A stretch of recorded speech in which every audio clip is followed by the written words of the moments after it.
Hello, and welcome to the KCSA Mental Health Virtual Investor Conference. My name is Allison Sauce, and on behalf of KCSA Strategic Communications, as well as our co-host, the OTC Markets Group, we're very pleased you have joined us for our next live presentation from Tryp Therapeutics. Before I introduce our speaker, a few points to note. Please submit your questions in the question box to the left of the slides. If you are interested in scheduling a meeting with Tryp Therapeutics, please click on the Meetings tab found on the left navigation bar. You will be able to view the company's availability and submit a meeting request. On a final note, all of today's presentations will be recorded and available for 24/7 replay. At this point, I am very pleased to welcome Jim Gilligan, Interim CEO, President, and Chief Scientific Officer of Tryp Therapeutics, which trades on the OTCQB venture market under the symbol TRYPF and on the CSE under the symbol TRYP. Welcome, Jim. Thank you, Allison. I'd like to thank the organization for providing the opportunity to introduce Tryp Therapeutics to those not familiar with Tryp, as well as an opportunity to update what we've accomplished over the last few months for those who have been following the company. The next slide is the standard disclaimer that people can read at their leisure. Now I'll get started.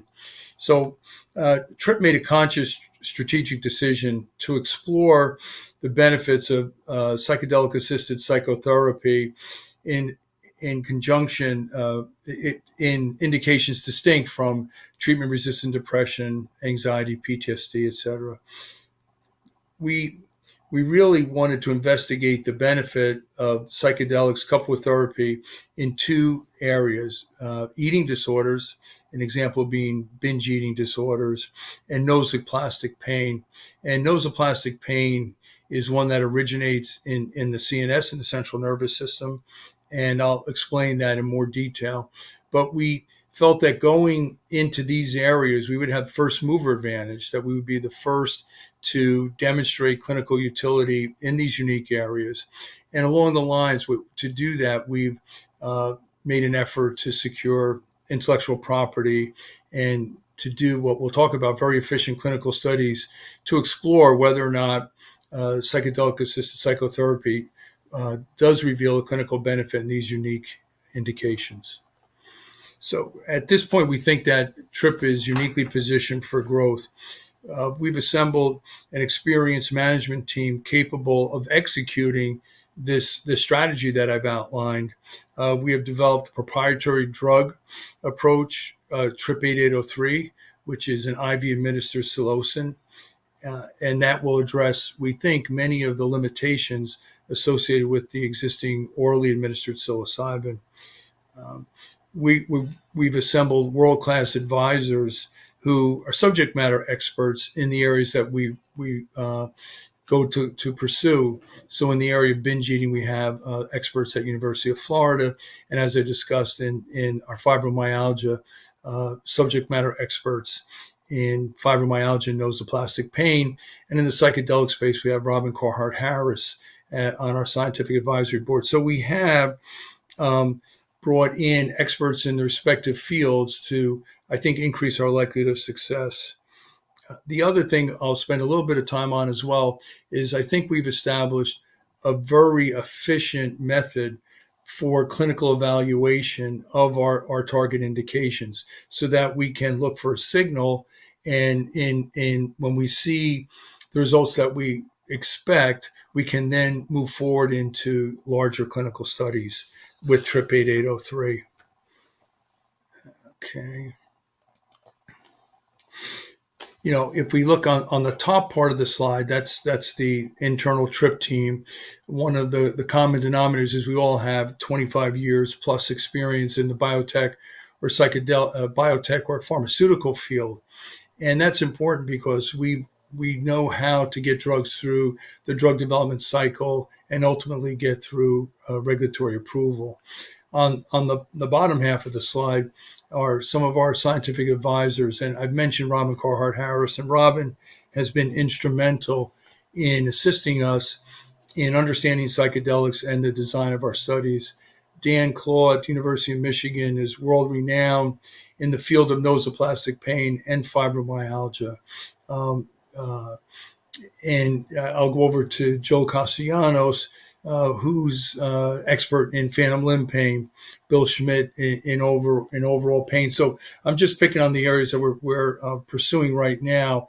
But I think what we've elected to do is align ourselves with the folks who are clearly experts in the respective fields, and that gives us a lot of confidence that we'll give it the best shot at the different indications that we're pursuing.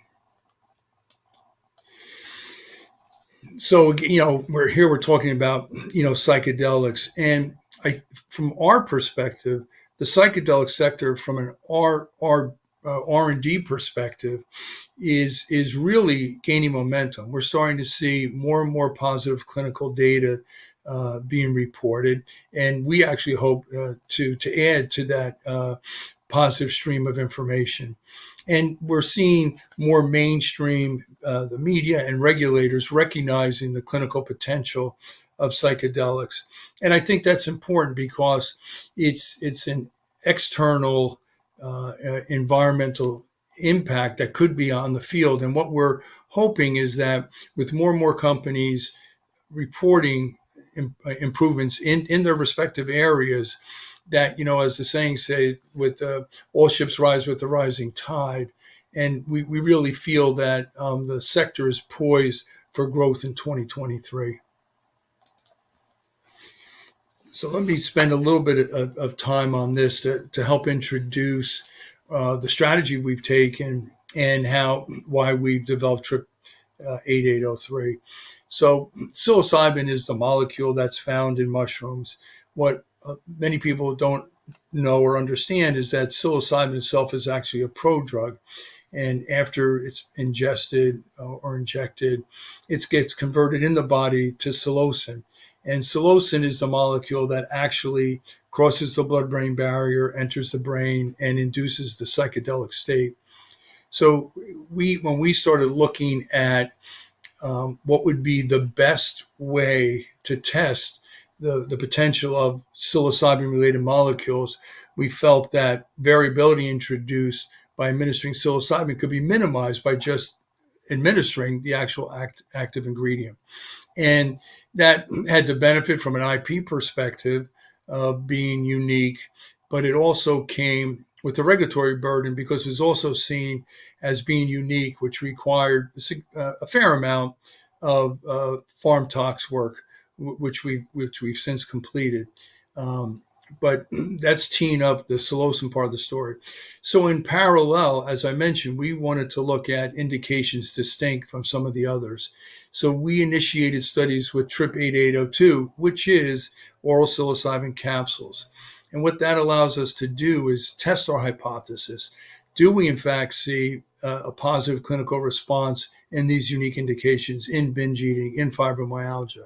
In parallel, we developed the IV psilocin and do all the works necessary to be able to bring that into human studies. And this way, if we get the requisite response in the small exploratory studies, they're all open label. We have many clinical endpoints, 15 or 16 in each of the studies. It allows us to determine what type of response we get. If it is what we expect, it allows us to go forward with 8803. And it also gives us an idea of what are the best measures, what are the best outcome variables for us to include in our Tryp 8803 studies. So that sort of gives some background on how we're approaching clinical development and the rationale for psilocin. When we started thinking about the target product profile for what we wanted to use from the drug component of our integrated treatment paradigm, we looked at what information was available. And one of the things that we noticed is that there's significant variability in blood levels with orally administered psilocybin. And it could take 1 to 2 hours before the psychedelic experience begins. It could last another 6 to 8 hours. So that's a bit of a burden to the patient. And the other issue, of course, is that it could be that the patients are either underdosed or have higher blood levels, which could lead to side effects. And so in looking at that, we realized, again, with orally administered, you have first pass metabolism, which could impact bioavailability. Then, of course, the conversion of psilocybin to psilocin. The other thing from the patient standpoint, some are anxious, is that once they swallow a capsule, they lose control. And with IV psilocin, we can bring the patient in to the psychedelic state in 15 to 30 minutes, maintain them for a certain period of time, and then terminate the experience. And in the case of a bad trip, or if there's some side effects, again, from a safety perspective, we can terminate the experience. From a clinician's perspective, they also see this as a significant advantage in their ability to bring the patient in to a desired blood level and psychedelic state. And in the case where the patient's having a profound experience, prolong that. So they have total control over the experience. And they certainly understand that they don't necessarily, with two therapists being in a room for 8, maybe even 10 hours. So from a patient and the clinician's perspective, it seems like it's a significant advantage. If you look at it from a commercial market perspective, you want to look at a technology that is scalable, that can be used to treat a number of patients. And if you look at our model with Tryp 8803, as I mentioned, you could have the patient into the psychedelic state within, say, 15 minutes, and you could have them maintain there for an hour or 2 hours. But in that instance, you compare the number of patients that could be treated in an 8 or 10 hour day is 4 to 5 times greater. So it provides a platform that is truly scalable. And the other thing that clinicians and people are recognizing is that subsequent interventions or maintenance dosing could be very short. So with the IV psilocin, again, you'd have a much shorter interaction with the therapist. So we feel that 8803 addresses some of the limitations encountered in current studies and also provides advantages. A higher level of expectation for efficacy. We know the patients will get the requisite dose. Lower side effect, shouldn't get too high, and then we can optimize the time of the actual psychedelic experience. The other component that we wanted to look at, so we have a customized proprietary drug component for our treatment paradigm. In working with Fluence, we decided that in our studies, we like to customize the psychotherapy component to the patient's indication. So what we do for our patients in binge eating disorder is distinct. Some of the components, of course, are the same, but there are components that are different from, for example, what we'll be doing with fibromyalgia patients. And so both components of our therapy, our treatment paradigm, are customized, and Fluence has been great to work with in bringing that together, and actually looking at how we'll be able to scale into larger studies and eventual commercial launch. So they've been a great partner for us. So here, the standard pipeline, and it's in the right order. The study that's the furthest along is at the University of Florida, and that's the binge eating study. And we were at a point right now where we expect to have interim readout in the beginning of next year. And my hope is that we'll have it available for JP Morgan, and there's a chance we'll be able to do that. And as we reported, the early results have encouraged us that this was really a good indication to pursue. The next is the fibromyalgia study at University of Michigan, and very privileged again to work with the group there, world experts in the area, just tremendous collaborators. Our IND, we've received what's called the allowance to proceed to the clinic from the FDA. The current holdup there is the local DEA regulations in order for the university to be able to dose, but we think that that's should be in the not too distant future, beginning next year. As we mentioned, one of our areas of interest is in phantom limb, and we're talking again with an academic group who is considering doing some preliminary work to see and confirm what we think is a great target where we can then transition to 8803. And the last is a to be announced academic collaboration in a totally distinct new indication. And we expect to be announcing that hopefully sometime next week, so that you can see we're making considerable progress in the clinic with 8802. Now, of course, the commercial product will be 8803. So I mentioned this before, but I want to clarify. It's great that we have 8803 IV psilocin, but we did need to do a series of farm tox studies over the past year, and those are all complete. And the data is it's no safety signal, so we're very, very happy about that. So what we're looking at now is doing a first-in-man studies to optimize what the loading dose will be, what will be the dose needed to achieve the desired blood levels to enter the psychedelic state, and then how will we adjust that infusion to maintain those blood levels for the duration of how long we want the psychedelic experience to last. And then we'll be able to look at, from the time we terminate that, how long it takes for them to exit the psychedelic state. So we'll be really optimizing those infusion protocols. And part of the design of the studies that we have is to look at different doses for different blood levels and different durations to give us a pretty wide range of doses and timeframes that we'll then be able to take into patient studies. So we'll know exactly what we need to do to achieve our target right now of 10 to 15 nanograms per mil, but we'll need to maintain that, and then have the requisite data that we can provide to FDA to justify the dosing that we'll do in the studies mentioned above. So assuming that we get positive data, we would be then transitioning in binge eating, fibromyalgia, and the other indications over to 8803. And in that way, we're advancing the programs in parallel. It's the most efficient from a time and cost perspective.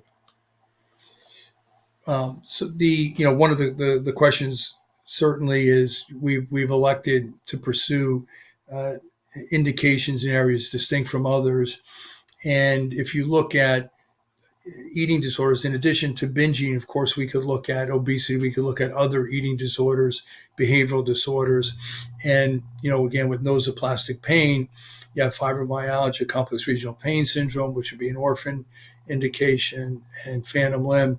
And collectively, those right now, those treatment areas have a market potential, $12 billion.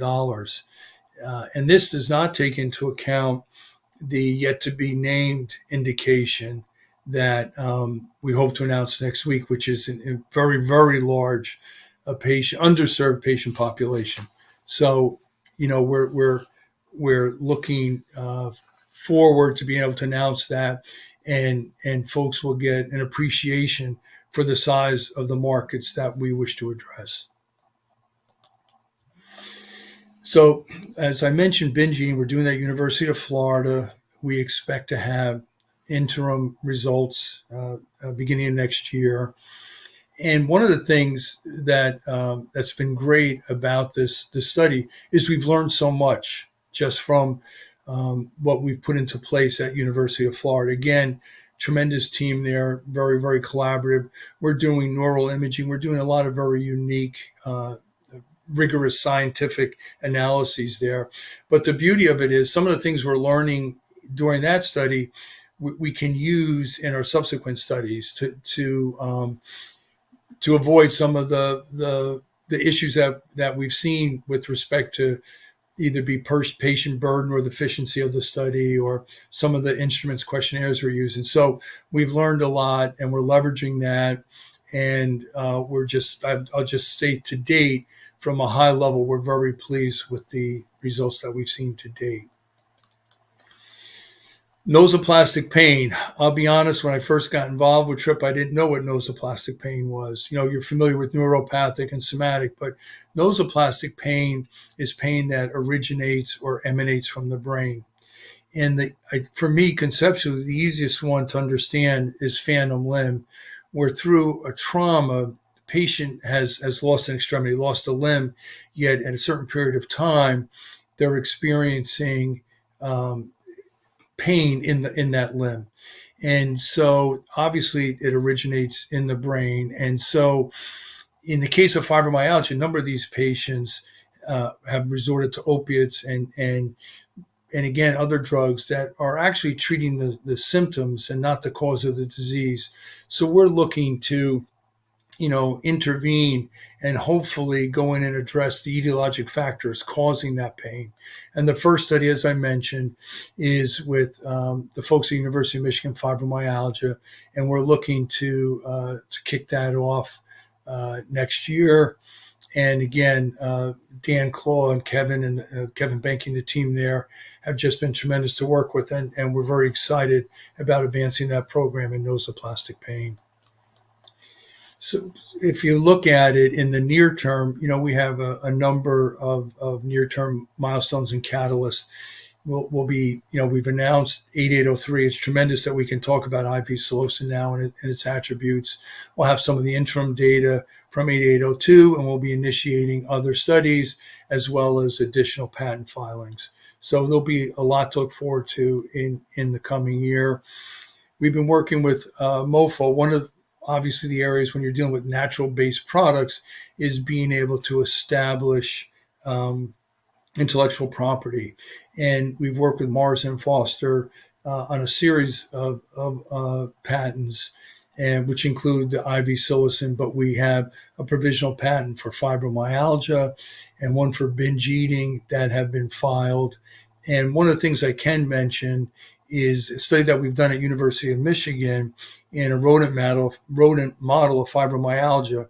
With a single IV infusion, we were able to alleviate pain for 28 days in that study, and that's been presented at the Society for Neuro at the SFN study, SFN meetings, and we're really pleased with confirming our approach in fibromyalgia. And so that's part of our IP, and we have another series of provisional patents being prepared at this time. So if we look at the psychedelic market landscape and we look at corporate valuations, the sense that TRYP is, given the number of studies we have going forward, we think with the positive news flow that we'll have in the preliminary studies with clinical efficacy outcomes, coupled with TRYP 8803 and the advance we made there, that there's tremendous potential for TRYP, and it's significantly undervalued at this time and represents a great investment opportunity. So, why invest in TRYP? I'm trying to come in on the with 5 minutes for questions, but I think that we have a really solid management team. I think our strategy is incredibly cost effective, the way we're doing things in small exploratory studies, making certain it works, understanding what we need to measure for 8803. And we have a lot of positive news and things coming up in the year to come. So I'll end with that. And I actually got in to give about 5 or 6 minutes for questions, and I'll open it up for questions.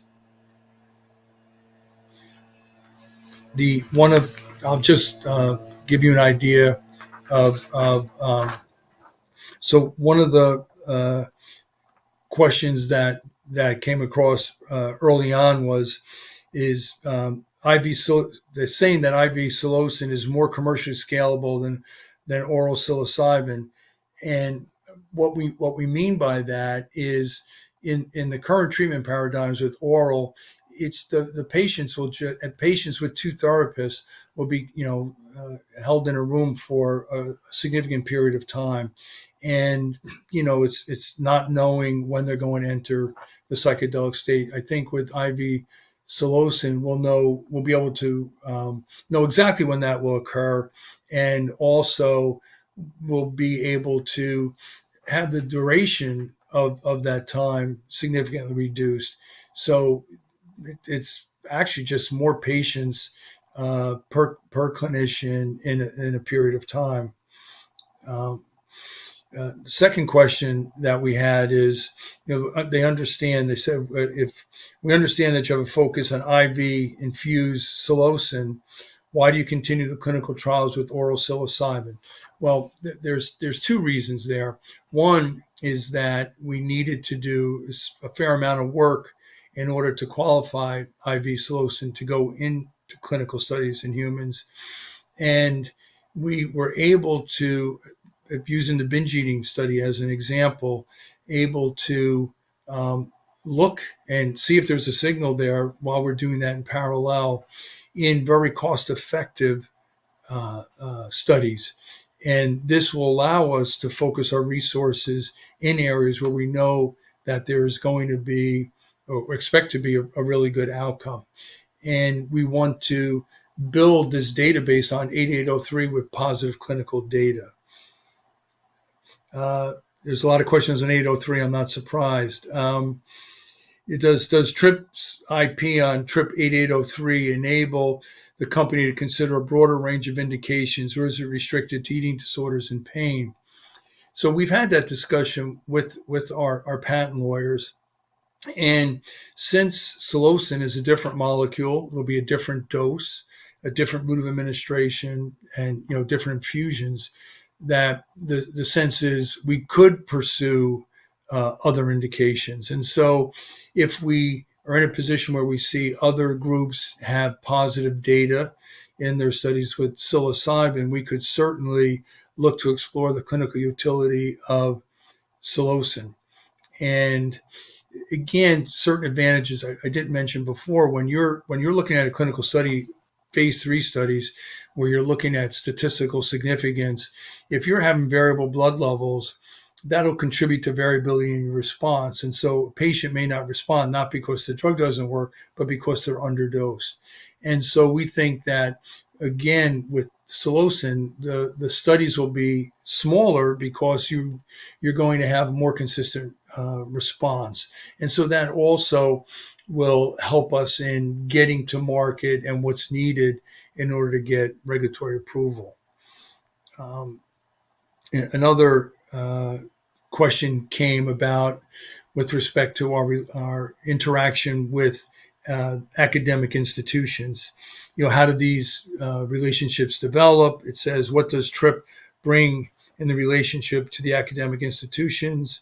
And should we expect Tryp to announce additional partnerships in the future? So it's a great question. There's a variety of answers.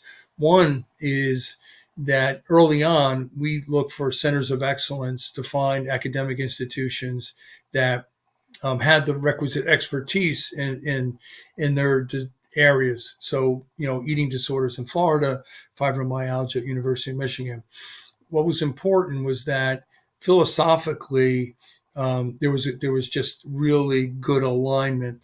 We wanted to do fMRI and neural imaging and things to try to understand the benefit of psilocybin. We wanted to explore the constellation of symptoms these patients have. They have an indication for pain, but they may have anxiety around pain. They may not be able to sleep because of pain. They may have depression because of having pain for a long time. So we're looking at a myriad of different endpoints to just better understand the patient as an individual, not as an indication. And that philosophy was shared. And, we're very collaborative, and there's just a lot of give and take. We've had another example for what we'll be announcing, where the academic institution sought us out because we were able to get through the FDA process. Thankfully, we have a good reputation in academia for being good partners, for being scientifically rigorous, and bringing the psychedelic component in. We worked on how do you train therapist for the administration of psychedelics.